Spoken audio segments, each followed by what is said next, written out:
Palm Tuesday, 2 days after Palm Sunday. Jesus has gone on Palm Sunday, of course, coming on the donkey, riding on the donkey with people, disciples, followers, enthusiasts, devotees, throwing their cloaks down and palm tree branches down, saying, "Blessed is he who comes in the name of the Lord," and saying, "Hosanna," which means, "Lord, save now." This is what happened on Sunday. And again, it had to happen on Sunday because Saturday, defined as sunset Friday to sunset Saturday, is the Sabbath, and they could not make this trip on the Sabbath. So they had to, then of course Sabbath ended with Saturday sunset, so they had to wait until Sunday morning and go then.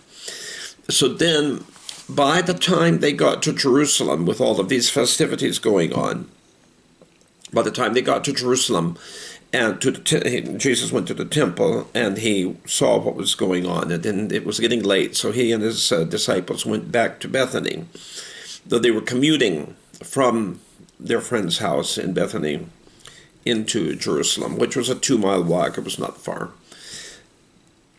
So then the next day, on their way back to Jerusalem, Jesus sees a fig tree, and he's hungry. It is the season for figs, but this fig tree looks healthy, looks like it should be bearing figs. It's the season for figs, but the fig tree is barren. And so Jesus curses the fig tree, and then they go on. May you, cursing mean not cussing in the sense of just, but simply saying, may you never bear fruit again. Then they go on into the city, and they go to the temple, and Jesus clears the temple. And then when they come back, to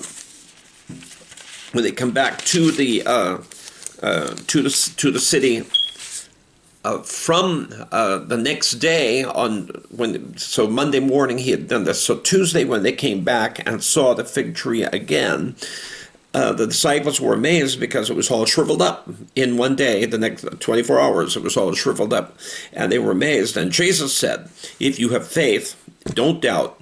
You do what is done to this fig tree, but also you could say to this mountain. Which mountain? It's depending on where this conversation takes place. It's either the Mount of Olives or it's Mount Zion that the temple is on. And so these are both, a big deal. Okay, you could say to the Temple Mount, be thou removed and cast into the sea. Now, Jesus has just, when he says that to them at the fig tree, you see, he has just cursed the temple also, rebuked, cleared the temple of them, and he has he has said to them, you will not see me come again.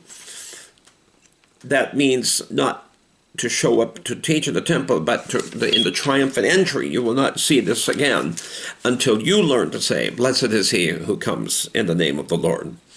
And they, of course, the people he's saying that to, the temple authorities, they are very angry, and they didn't agree with that. So, when Jesus was teaching in the temple, the priests and the elders of the temple came and said, "Who do you think you are?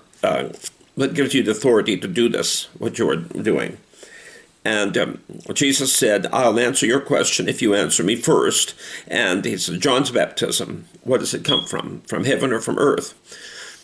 They huddle, and their reply is, we can't say, we don't know.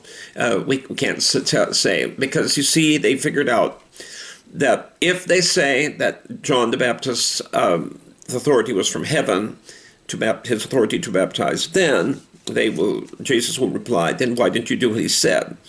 And if they say it was from men, then the people will object because they feel that John is a prophet.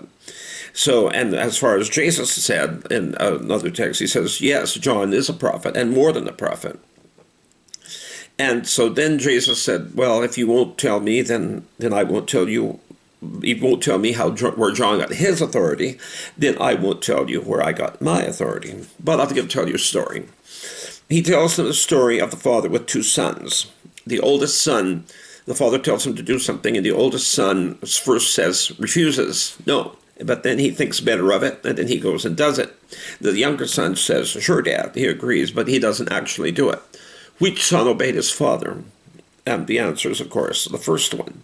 And the lesson to that story is that the people that the scribes and Pharisees and Sadducees looked down on as being not worthy, those people are the ones who did listen to John and who did change their behavior, and they will get into the kingdom of God before the Sadducees and Pharisees will. So Jesus also tells another parable, another story. There's a landlord who has a field. A vineyard is planted there. He digs a wall around it. He develops it. He digs a wine press in it and builds a watchtower. Then he rents out the vineyard to some farmers, and he moves to another place. When harvest time comes, he sends his servants to collect his fruit.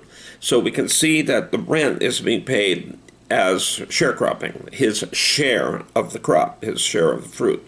But the tenants who are farming his land seized his servants, and they beat them up and killed one and stoned the third, and he sent more servants to them. Now, usually, if you acted with this kind of violence, nobody would give you a second chance. You know, they would send the guards, the military, the police to come in and arrest you. But this landowner sent other messengers, gave them another chance, in spite of the fact that they didn't deserve this at all. And this is, of course, a picture of God's grace, giving us another chance to come to him, even when we have refused him the first time. He sent other servants to them, more than the first, and the tenants treated them the same way. And so, last of all, that means the landlord, the owner of the property, sent his own son to them. He said, they'll respect my son. But when the tenants saw the son, they said, this is the heir, let's kill him, and then it'll be ours, our inheritance. So they took him and they killed him and in the vineyard, and they buried him. Now, when the owner of the vineyard comes, what's he going to do? When he returns from being absent, what's he going to do? Jesus said. And the people listening to his story said, he is going to bring those wretches to a wretched end, and then he'll rent out the vineyard to somebody else who will give him his share of the crop. And Jesus said this, the stone that the builders rejected has become the cornerstone. God has done this, and it is marvelous in our eyes. That's, of course, from Psalm 118. But the lesson of this, as Paul will later point out, is that the Gentiles, whom the Jews had rejected as not being worthy, not being fit for salvation, but they were the ones who were rejected, but they became the cornerstone. And how did they become the cornerstone? Jesus Christ is, of course, the chief cornerstone, but the stone that the builders rejected, of course, before it refers to the Gentiles, refers to Jesus Christ. He is rejected by the Jews, and then he becomes the cornerstone of our salvation. But later than that, it is the Gentiles who become grafted in, to use another metaphor, grafted into the domestic tree, the wild branches grafted into the domestic tree, and to show that the tree will bear fruit. And then that is intended to demonstrate to the Jews that Gentiles can be saved and are being saved, and so that they will realize that the true children of Abraham are not just those descended from Abraham, but those who follow the faith of Abraham. Of course, this whole subject is dealt with at length in Romans chapters 9 through 11. And Jesus tells another story as he's there in the temple. You see, we are now talking about Tuesday at least.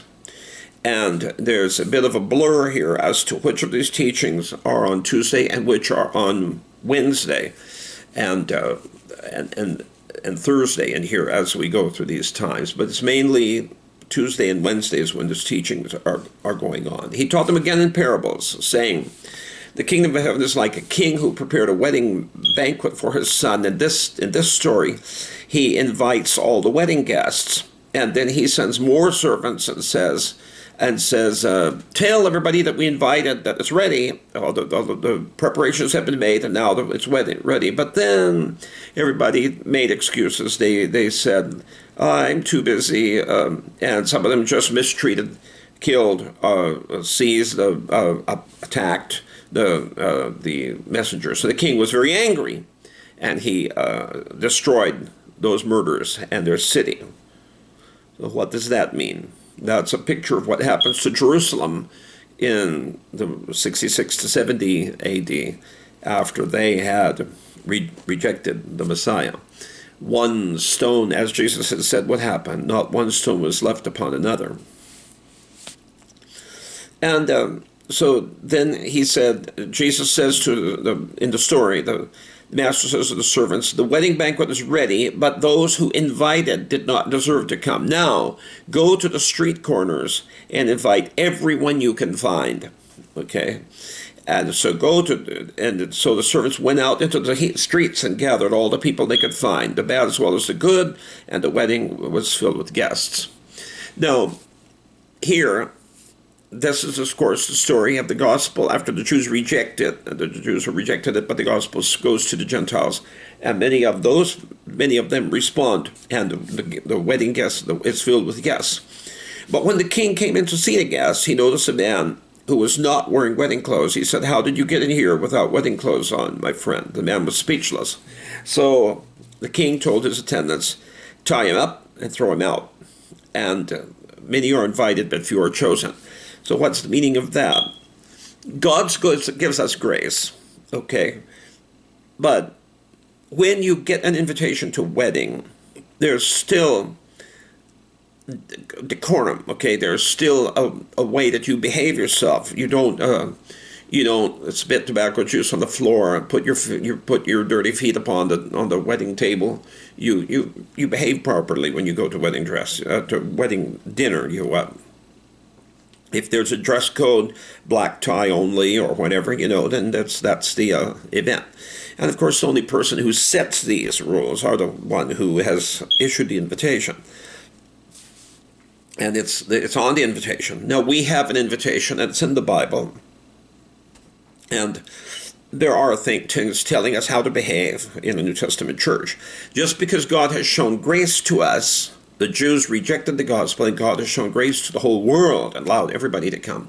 This does not excuse a stance of saying, because I got here by God's grace, therefore I can do anything and behave however I please. No, there is you still have to have the wedding garment on. Now, the Pharisees and the Sadducees had been very angry because they controlled the temple, and Jesus had driven their money changers, their people selling animals and birds, driven them out of the temple. So Jesus had done this. They're very angry about their authority being crossed. The Pharisees are not in charge of the temple, but they are arguing not from a social side of control, social control of the temple and its functions and finances, but instead the Pharisees are responding on a doctrinal stance. But the Pharisees and Sadducees now do have one thing in common. They're angry at Jesus. They have their different reasons, but they are angry at Jesus. They have their disagreements on doctrine with each other, but they're angry. They do agree that they are angry with Jesus. So they start plotting, and this is the next part of the story where they try to trap Jesus, and then they start making a plot against Jesus.